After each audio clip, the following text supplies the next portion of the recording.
The tragedy of what happened at Young Canadians was well known, and I think that we need to make sure that kids are protected and that adults in organizations that are responsible for kids have protections in place.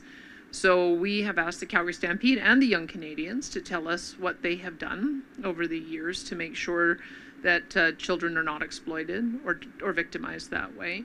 And I look forward to their response. The issue about exploiting children and making sure children are safe is an issue Young Canadians has to answer. And I can tell you what I hear from other youth groups. They have in place protocols to make sure that there is a criminal record check for anyone who is involved in direct contact with children. They have annual training for adults on how the proper way to interact with children. And they also have protocols to make sure that no child is ever alone in a room with an adult.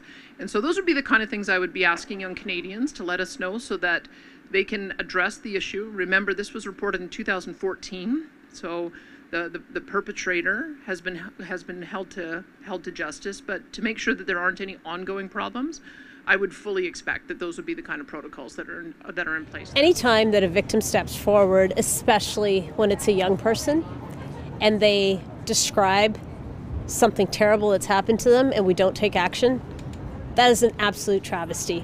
And in this particular situation, the fact that children were not listened to when they came forward with their stories is the tragedy.